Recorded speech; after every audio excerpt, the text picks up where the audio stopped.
कहानी की शुरुआत में हम बेबी नाम के एक ड्राइवर को देखते हैं जो एक बैंक के सामने अपनी कार को रोकता है और बेबी आज इस बैंक को लूटने वाला है। बेबी इस मिशन पर अकेला नहीं है, बल्कि बेबी के साथ 3 और साथी भी हैं, जिनमें से एक साथी का नाम बडी है और इस टीम में बडी की वाइफ भी है जिसका नाम है मोनिका, और इस टीम का चौथा आदमी है ग्रिफ। और अब ये तीनों लोग प्लान के मुताबिक मास्क पहनकर बैंक के अंदर चले जाते हैं और बेबी कार में उन तीनों का इंतजार करता है। वो तीनों बैंक के अंदर लोगों को होस्टेज बनाकर बैंक लूट लेते हैं और सीधे आकर गाड़ी में बैठ जाते हैं। लेकिन तभी वहाँ पुलिस आ जाती है। तब ग्रिफ बेबी से कहता है कि गाड़ी को आगे की तरफ भगाओ, लेकिन बेबी गाड़ी को आगे ले जाने के बजाय रिवर्स मोड़ लेता है और दूसरे रास्ते से जाने लगता है, क्योंकि बेबी को पता था कि आगे पुलिस ने हमारा रास्ता घेर रखा है और इस तरह से हम पकड़े जा सकते हैं। यहाँ बेबी पुलिस से बचते हुए कार को तेजी से भगाने लगता है, लेकिन पुलिस भी उनका पीछा करना नहीं छोड़ती। और अब यहाँ बेबी अपनी ड्राइविंग स्किल्स दिखाते हुए पुलिस वालों को चकमा देकर उनसे काफी दूर निकल आता है। कार में पीछे बैठे 3 साथी बेबी की ड्राइविंग को देखकर हैरान रह जाते हैं और ये लोग जब मेन हाईवे पर पहुंचते हैं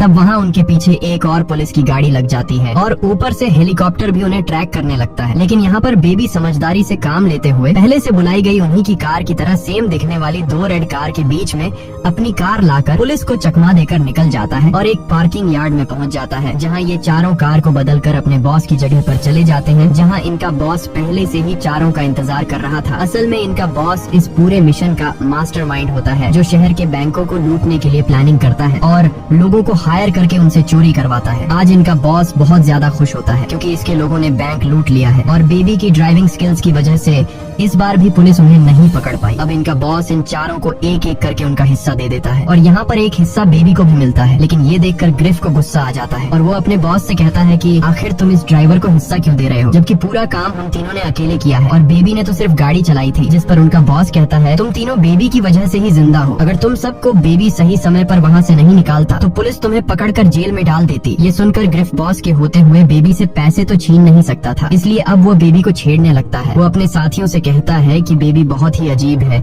ये कुछ भी बोलता नहीं है और हर टाइम गाने सुनता रहता है।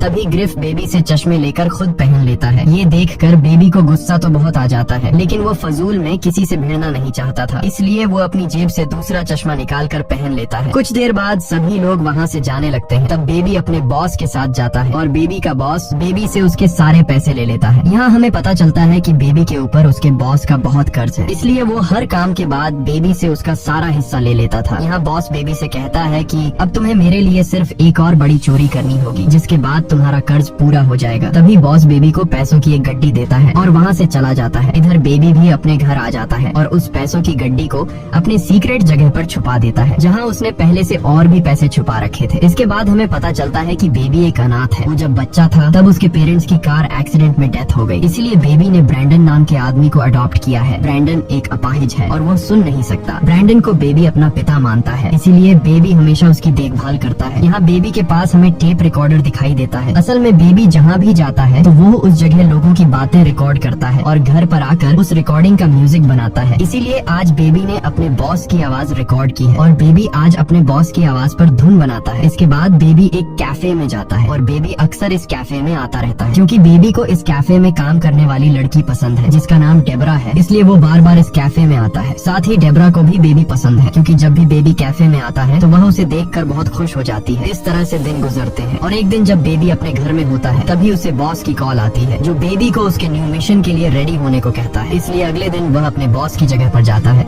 जहाँ बॉस उसे अपने न्यू ग्रुप से मिलाता है, जिसमें से एक साथी का नाम ब्लैक, दूसरा जेडी और तीसरा एक चाइनीज होता है। और बेबी को अपना अगला मिशन इन तीनों लोगों के साथ करना था। यहाँ ब्लैक और उसके दोनों साथी बेबी के चश्मे और ईयरफोन्स को देखकर उसका काफी मजाक उड़ाते हैं और ब्लैक कहता है कि ये बर्गर बच्चा हमारे साथ टिक नहीं पाएगा। ब्लैक बेबी से पूछता है कि तुम कौन सा सॉन्ग सुन रहे हो, पर बेबी उसे कोई भी जवाब नहीं देता। तभी उनका बॉस इन तीनों क्रिमिनल्स को बताता है कि बेबी को टिनिटस नाम की बीमारी है, जिसमें इंसान के कान बजते रहते हैं, इसलिए बेबी हमेशा सॉन्ग सुनता रहता है ताकि उसे वो डरावनी आवाजें न सुनाई देने लगे। ये सुनकर वे तीनों बेबी का मजाक उड़ाना बंद कर देते हैं। इसके बाद बॉस इन चारों को अपने प्लान के बारे में बताता है और वो एक बोर्ड पर पूरा मैप बनाकर इन चारों को प्लान समझा देता है। और यहाँ जब ब्लैक देखता है कि बेबी प्लान सुनने के बजाय टेबल पर उंगलियों की मदद से बीट बजाकर एंजॉय कर रहा है, ये देखकर ब्लैक को काफी गुस्सा आ जाता है और वह बॉस से कहता है कि बेबी ने प्लान नहीं सुना, इसीलिए मैं इस बर्गर बच्चे के साथ चोरी करने नहीं जाऊंगा। क्योंकि इसके प्लान न सुनने की वजह से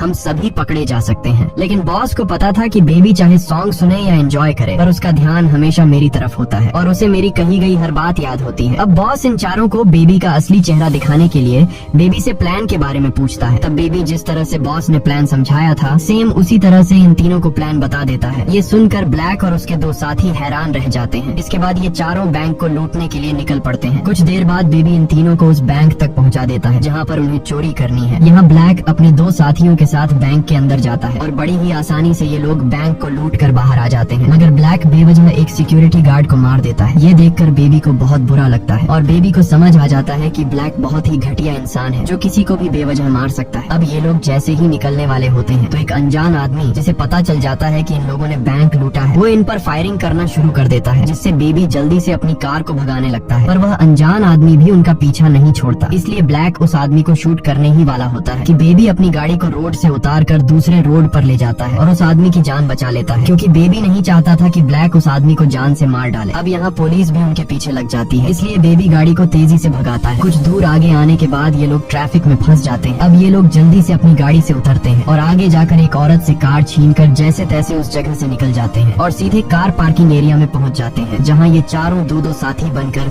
दो अलग कार्स में बैठकर अपने बॉस के अड्डे पर पहुंचते हैं। तब यहाँ बेबी सबके लिए कॉफी लाता है। अब उस मिशन को अंजाम देने के लिए इनकी 4 लोगों की टीम थी, इसलिए बेबी 4 लोगों के लिए कॉफी लाया था। लेकिन यहाँ आकर वह देखता है कि उनका वह चाइनीज साथी गायब है। तब बेबी ब्लैक से पूछता है कि हमारा वह चाइनीज साथी कहाँ गया, जिस पर ब्लैक जवाब देता है कि उसने अपनी गन रास्ते में गिरा दी थी, जिस वजह से हम सभी फंस सकते थे, इसलिए मैंने उसे मार डाला। ये सुनकर बेबी को ब्लैक पर काफी गुस्सा आता है, लेकिन ये बेबी का लास्ट मिशन था, इसलिए वह चाइनीज के मर्डर वाली बात के बारे में ज्यादा नहीं सोचता। अब यहाँ उनका बॉस सभी में बराबर बराबर हिस्सा बांट देता है और सभी लोग अपना अपना हिस्सा लेकर चले जाते हैं। लेकिन बेबी का बॉस हर बार की तरह बेबी से उसका हिस्सा ले लेता है और उसे सिर्फ एक गड्डी देता है और वो बेबी से कहता है कि तुम्हारा और मेरा हिसाब बराबर हो चुका है, अब तुम आजाद हो, लेकिन जाने से पहले तुम बस मेरा एक छोटा सा काम कर दो। वो एक कार की डिग्गी खोलता है जिसमें उस चाइनीज आदमी की लाश पड़ी होती है जिसे ब्लैक ने मार डाला था। बेबी का बॉस बेबी से कहता है कि जाते हुए तुम इस गाड़ी और इस आदमी को ठिकाने लगा दो और इसके बाद तुम पूरी तरह से आजाद हो। बेबी अपने बॉस की बात को मानते हुए उस गाड़ी को एक स्क्रैप यार्ड में लेकर आता है, जहाँ वो उस गाड़ी को कबाड़ में बदल देता है और उस चाइनीज आदमी का भी नामो निशान मिटा देता है। अब बेबी पूरी तरह से आजाद हो चुका था, इसलिए वो सीधा पहुंचता है डेबरा के पास और उसे डेट के लिए पूछता है, जिस पर डेबरा खुश होकर डेट के लिए मान जाती है। इसी तरह दिन गुजरते हैं और वो दोनों एक दूसरे के करीब आने लगते हैं। एक दिन डेबरा बेबी से उसके काम के बारे में पूछती है, जिस पर बेबी बताता है कि मैं पहले ड्राइवर था, लेकिन अब मैंने ड्राइवर का काम छोड़ दिया है और अब मैं जॉब की तलाश में हूँ। कुछ दिन बाद हम देखते हैं कि बेबी डिलीवरी बॉय की जॉब करने लगता है। इस तरह से दिन गुजरते हैं और बेबी अपनी इस जिंदगी से काफी खुश था। Baby part time delivery boy की जॉब करता और अपना ज्यादातर टाइम डेबरा के साथ गुजारता। लेकिन एक दिन जब बेबी डेबरा को एक रेस्टोरेंट में डेट के लिए लेकर जाता है तो उस रेस्टोरेंट में बेबी का बॉस भी मौजूद होता है, पर बेबी बॉस को इग्नोर करने लगता है। लेकिन बॉस जब बेबी को देखता है तो वो बेबी को अपने पास बुलाता है। बॉस पहले तो बेबी का हालचाल पूछता है और इसके बाद वो बेबी से कहता है, तुम्हारे जाने के बाद मेरा धंधा बिल्कुल भी ठीक नहीं चल रहा, क्योंकि तुम मेरे लिए बहुत लकी थे और जब तक तुम मेरे साथ काम कर रहे थे तब मेरा हर एक काम बिल्कुल सही से चल रहा था, इसलिए मैं चाहता हूँ कि तुम फिर से मेरे साथ काम करने लगो। लेकिन बेबी बॉस के साथ काम करने से मना कर देता है, जिस पर बॉस कहता है कि मुझे पता है कि तुम्हारे पास पैसे नहीं है और तुम डिलीवरी बॉय का काम कर रहे हो। अगर तुमने मेरे साथ काम किया तो तुम कुछ ही दिनों में बहुत सारे पैसे कमा लोगे। बॉस बेबी को बहकाने की कोशिश करता है और कहता है कि अब तो तुमने मेरा कर्ज भी चुका दिया है, इसलिए मैं अब तुम्हारे हिस्से से कोई भी पैसे नहीं लूंगा। साथ ही जब भी तुम मेरा काम छोड़ना चाहो तो तुम छोड़ सकते हो, लेकिन अभी के लिए तुम्हें मेरे साथ काम करना होगा। पर बेबी अपनी इस जिंदगी से खुश था और वो दोबारा क्राइम की दुनिया में कदम नहीं रखना चाहता था, इसलिए वो साफ साफ मना कर देता है। ये सुनकर बॉस बहुत गुस्सा हो जाता है और कहता है कि अब तक मैं तुम्हें प्यार से समझा रहा था, लेकिन अगर तुमने मेरी बात नहीं मानी तो मुझे पता है कि तुम डेबरा से प्यार करते हो, इसलिए मैं डेबरा को मार दूंगा और तुम्हें पता है कि मैं क्या क्या नहीं कर सकता। ये सुनकर बेबी डर जाता है और काम करने के लिए मान जाता है। अगले दिन बॉस बेबी को एक पोस्ट ऑफिस ले जाता है और उसे अपने भतीजे के साथ पोस्ट ऑफिस में जाने के लिए कहता है। असल में बेबी का बॉस अगला टारगेट यही पोस्ट ऑफिस था और वो चाहता था कि बेबी पोस्ट ऑफिस ऑफिस में जाकर वहाँ की हर एक चीज को ध्यान से देखे और पता लगा सके कि ऑफिस में कितने गार्ड्स हैं और किस जगह पर कैमरास लगे हुए हैं। साथ ही कोई किसी पर शक न करे, इसलिए वो अपने भतीजे को बेबी के साथ अंदर भेजता है। अब बेबी पोस्ट ऑफिस में जाकर सारी चीजों को ध्यान से देखने लगता है, जिस दौरान बॉस का भतीजा वहाँ की मैनेजर से बात करने लगता है। मैनेजर एक बहुत ही अच्छे दिल की मालिक होती है। वो बॉस के भतीजे के साथ काफी अच्छे से पेश आती है और उसे एक कैंडी भी देती है। तभी बेबी भी उसके पास आ जाता है और वो लेडी बेबी से अच्छे से बात करती है। इसके बाद बेबी बच्चे को लेकर बाहर अपने बॉस की गाड़ी में बैठ जाता है और वो बॉस को पोस्ट ऑफिस की हर एक बारीकी बता देता है। अगले दिन बेबी डॉग की जगह पर जाता है और देखता है कि बॉस ने इस बार ब्लैक, बडी और बडी की वाइफ मोनिका को काम पर रखा है। कुछ देर बाद बॉस उनके पास आता है और अपने प्लान के बारे में बताने लगता है। बॉस कहता है कि मुझे पता चला है कि पोस्ट ऑफिस के अंदर बहुत सारे पैसे हैं और वो पैसा हमें किसी भी हाल में चुराना होगा, लेकिन उन पैसों को चुराना इतना आसान नहीं है क्योंकि वहाँ की सिक्योरिटी बहुत ही ज्यादा स्ट्रिक्ट है और उन पैसों की सेफ्टी के लिए पोस्ट ऑफिस के ओनर ने कई गार्ड्स रखे हैं। इसीलिए हमें उन पैसों को लूटने के लिए गन्स की जरूरत होगी। जिसके बाद बॉस चारों को वेपन्स लाने के लिए एक डीलर के पास भेजता है। तब रास्ते में ब्लैक कुछ सामान लेने के लिए एक सुपरमार्केट में जाता है और सामान लेकर ब्लैक बेवजह शॉपकीपर को जान से मार देता है। यह देखकर बेबी को बहुत बुरा लगता है और उसे ब्लैक की यह आदत बिल्कुल भी पसंद नहीं आती। कुछ देर बाद वो डीलर के पास पहुंच जाते हैं और डीलर उन्हें गन्स दिखाने लगता है। तब ब्लैक अचानक से डीलर को शूट करके मार देता है। ये देखकर डीलर के लोग इन चारों पर हमला कर देते हैं और दोनों ग्रुप के बीच गोलियां चलने लगती हैं। पर बडी, ब्लैक और मोनिका मिलकर डीलर के सभी लोगों को मार डालते हैं। तब बडी और मोनिका ब्लैक पर गुस्सा होकर उससे पूछते हैं कि आखिर तुमने डीलर को शूट क्यों किया, जिस पर ब्लैक बताता है कि डीलर के साथ एक पुलिस वाला था और अगर हम उन्हें नहीं मारते तो वो हमें अरेस्ट कर लेते। जिसके बाद ये चारों बॉस की जगह पर जाने लगते हैं। रास्ते में ब्लैक एक कैफे देखता है और वो बेबी से उस कैफे के पास गाड़ी रोकने को कहता है, लेकिन बेबी गाड़ी नहीं रोकता क्योंकि उस कैफे में डेब्रा काम करती थी और बेबी को डर था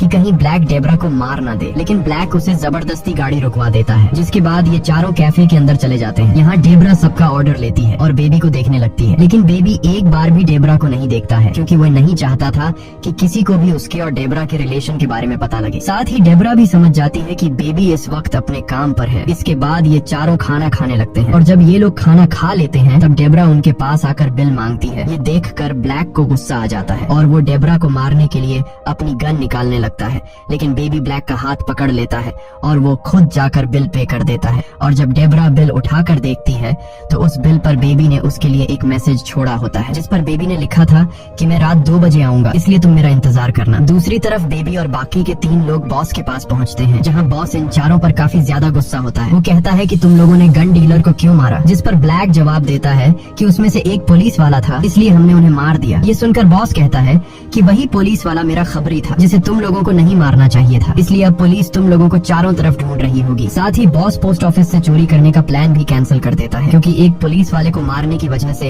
ये मिशन काफी मुश्किल हो गया था। वो नहीं चाहता था कि ये लोग पकड़े जाएं और उनके साथ मुझे भी अरेस्ट होना पड़े। तब ब्लैक कहता है कि चाहे जो भी हो जाए मुझे खुद की परवाह नहीं है और मुझे यह चोरी हर हाल में करनी है। बडी और मोनिका भी इस मिशन के लिए तैयार थे। ये देखकर बॉस बेबी से पूछता है कि क्या तुम भी तैयार हो। यहाँ बेबी कुछ देर के लिए सोचता है और फिर हाँ कर देता है क्योंकि उसने सोचा कि यह आखिरी बार मैं चोरी कर लूंगा और फिर हमेशा के लिए डेब्रा के साथ इस कंट्री को छोड़कर चला जाऊंगा। यहाँ बॉस सबसे कहता है कि देख लो इस काम में बहुत ज्यादा रिस्क है, तुम लोग मारे भी जा सकते हो, लेकिन ये चारों इस मिशन के लिए तैयार थे। अब जैसे ही रात होती है और सभी सो जाते हैं तब बेबी मौके का फायदा उठाते हुए गाड़ी में बैठकर जाने लगता है क्योंकि उसने डेब्रा को बताया था कि रात 2 बजे मैं तुमसे मिलने आऊंगा। लेकिन तभी ब्लैक और बडी बेबी के पास आ जाते हैं और बडी बेबी से पूछता है कि इतनी आधी रात को आखिर तुम कहाँ जा रहे हो। यहाँ ब्लैक के पास बेबी का टेप रिकॉर्डर होता है और उसने बेबी की सभी रिकॉर्ड की हुई आवाजों को सुन लिया होता है, इसलिए ब्लैक को शक होता है कि बेबी पुलिस से मिला हुआ है। इस वजह से वो बेबी से सवाल करने लगता है कि क्या तुम हमारी रिकॉर्डिंग करके पुलिस को भेजने वाले थे। तब बेबी उससे कहता है कि मैं पुलिस का खबरी नहीं हूँ, बल्कि यह मेरा शौक है और मैं सभी की बातों को रिकॉर्ड करता हूँ और उन आवाजों से म्यूजिक बनाता हूँ और ऐसे बहुत सारे टेप रिकॉर्डर मेरे घर पर हैं जिनसे मैंने म्यूजिक बनाया है, जिन्हें सुनकर तुम्हें मेरी बात पर यकीन हो जाएगा। पर ब्लैक को उसकी बात पर यकीन नहीं होता, इसलिए वो बेबी को बेहोश करके उसके घर पर जाता है, जहाँ से वो सारे टेप रिकॉर्डर लेकर सीधे बॉस के पास चला आता है। अब जब बॉस एक टेप रिकॉर्डर को ऑन करता है तो उसे अपनी ही आवाज सुनाई देती है, जिसे सुनने के बाद बॉस को बेबी पर बहुत गुस्सा आता है और वो समझने लगता है कि बेबी पुलिस का मुखबिर है, इसलिए वो बेबी की जगह किसी दूसरे ड्राइवर को बुलाने को कहता है। तब बेबी अपने बॉस को समझाता है कि मैं पुलिस का मुखबिर नहीं हूँ, मैं पिछले कई सालों से तुम्हारे साथ काम कर रहा हूँ। अगर मैं मुखबिर होता तो मैं कब का ये रिकॉर्डिंग पुलिस को दे चुका होता और आज तुम अरेस्ट हो चुके होते। बेबी अपने बॉस से कहता है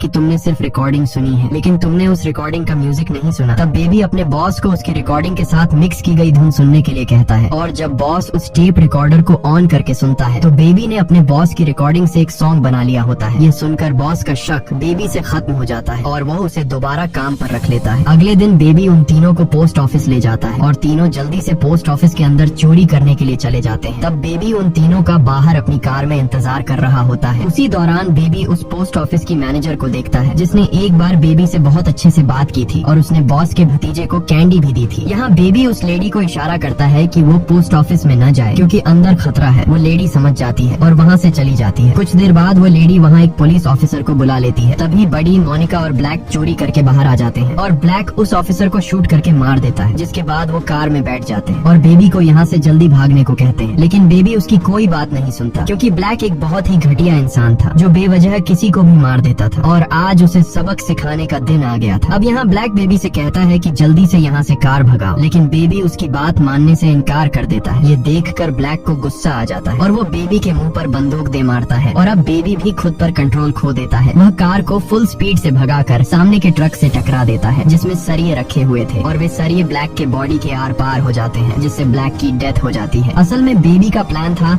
कि वो इस मिशन के दौरान सारे लोगों को मरवा देगा क्योंकि वह डेब्रा के साथ एक अच्छी लाइफ जीना चाहता था, पर इन क्रिमिनल्स के कारण वह कभी भी अच्छे से नहीं जी सकता था, इसलिए उसने सभी को मारने का प्लान किया था। कुछ देर बाद यहाँ पुलिस भी आ जाती है जिन्हें देखकर बेबी, बड़ी और मोनिका भागने लगते हैं। यहाँ मोनिका और बड़ी पुलिस पर गोलियां चलाते हैं और एक कार उठाकर वहाँ से भागने लगते हैं। लेकिन जैसे ही वे दोनों भागने वाले होते हैं तभी पीछे से बेबी आकर मोनिका और बड़ी की कार में अपनी कार टकरा देता है ताकि वे दोनों भाग न सके और पुलिस के हाथ लग जाए। तभी पुलिस वाले उन तीनों पर गोलियां चलाने लगते हैं और इसी दौरान मोनिका को गोली लग जाती है जिससे उसकी वहीं पर डेथ हो जाती है। इसी बीच बेबी पैसों का बैग लेकर भागने लगता है। तब बड़ी गुस्से में बेबी से कहता है कि तुम्हारी वजह से मेरी वाइफ मोनिका की डेथ हुई है। इतना कहते ही वह बेबी पर शूट करने लगता है, लेकिन बेबी खुद को बचाते हुए वहाँ से भाग जाता है और एक ओल्ड लेडी को सॉरी कहकर उसकी कार चुरा लेता है और सीधे अपने घर पहुँचता है जहाँ वह अपने सारे पैसे उठाकर ब्रैंडन को दे देता है और उसे एक ओल्ड एज होम के बाहर छोड़ देता है। जिसके बाद वो डेब्रा को लेने के लिए उसकी कैफे में जाता है, लेकिन उसके पहुंचने से पहले ही वहां बड़ी उसके इंतजार में बैठा होता है जो डेब्रा को मारकर बेबी से मोनिका की डेथ का बदला लेना चाहता है। अब यहाँ बेबी बड़ी को बातों में उलझा देता है और बातों ही बातों में बेबी अपना गन निकाल कर बड़ी को शूट कर देता है जिससे बड़ी घायल हो जाता है। इसके बाद बेबी और डेब्रा दो लड़कों को गन दिखाकर उनकी कार चोरी कर लेते हैं और सीधे बॉस की जगह पर चले जाते हैं जहाँ बेबी बॉस से अपने सारे कैसेट्स मांगता है क्योंकि उन कैसेट्स में बेबी के अच्छे पलों की यादें थी। लेकिन बॉस बेबी पर गुस्सा करता है और कहता है कि मैं तुम्हें कुछ भी नहीं दूंगा क्योंकि तुमने सब कुछ खराब कर दिया है। लेकिन बेबी बार बार अपने बॉस से कैसेट्स मांगने की रिक्वेस्ट करता है और कुछ देर बाद डेब्रा भी वहाँ आ जाती है जिसे देखकर बॉस समझ जाता है कि बेबी अपनी जिंदगी की नई शुरुआत करने वाला है, इसलिए वो बेबी को सारे कैसेट्स दे देता है और साथ में वो बेबी को पैसों से भरा हुआ बैग देकर कहता है कि तुम्हें इस कंट्री को छोड़ना होगा एक अच्छी लाइफ की शुरुआत के लिए, क्योंकि अगर तुम यहाँ रहोगे तो पुलिस तुम्हें पकड़ लेगी और फिर तुम्हें जेल की सलाखों के पीछे रहना पड़ेगा। इसके बाद ये तीनों लिफ्ट से नीचे आते हैं और जैसे ही लिफ्ट का दरवाजा खुलता है तो सामने 3 लोग गन लेकर खड़े होते हैं। असल में ये 3 आदमी उस गन डीलर की टीम में थे जिसे ब्लैक ने मार दिया था और अब ये तीनों अपने बॉस का बदला लेने के लिए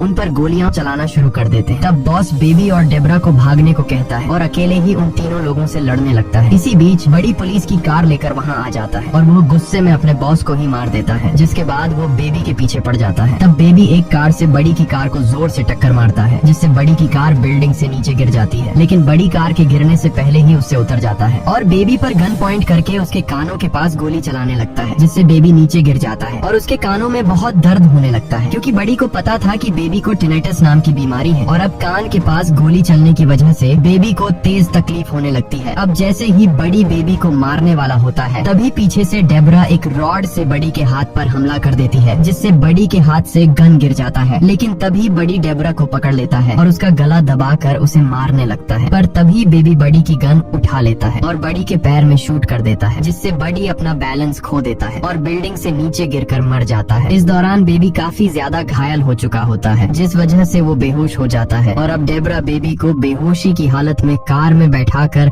वहाँ से निकल जाती है और इसी तरह सुबह हो जाती है। बेबी को अब होश आ चुका होता है। थोड़ी दूर आगे जाने के बाद डेब्रा अपने सामने कई ऑफिसर्स को देखती है जो बेबी को पकड़ने के लिए खड़े होते हैं। पुलिस को देखकर डेब्रा कार कार मोड़कर भागने वाली होती है, लेकिन तब बेबी उसे ऐसा करने से मना कर देता है और डेबरा से कहता है कि अब समय आ चुका है मेरे गुनाहों की सजा काटने का, जिसके बाद वो पुलिस के सामने खुद को सरेंडर कर देता है। यहाँ से सीन शिफ्ट होकर कोर्ट रूम दिखाया जाता है, जहाँ ब्रैंडन और डेबरा बेबी के हक में गवाही देते हैं। साथ ही पोस्ट ऑफिस वाली मैनेजर लेडी भी कहती है कि बेबी ने मेरी जान बचाई है। इन लोगों की गवाही सुनते हुए जज बेबी को सिर्फ 5 साल की सजा सुना देता है और अब हमें 5 साल बाद का सीन दिखाया जाता है, जहाँ हम बेबी को जेल से बाहर आते हुए देखते हैं और डेबरा उसे लेने आई होती है, जिसके बाद ये दोनों एक दूसरे को गले लगाते हैं और इसी के साथ ये कहानी खत्म हो जाती है। अगर आपको ये वीडियो अच्छी लगी हो तो हमारे चैनल को सब्सक्राइब और वीडियो को लाइक जरूर कीजिएगा।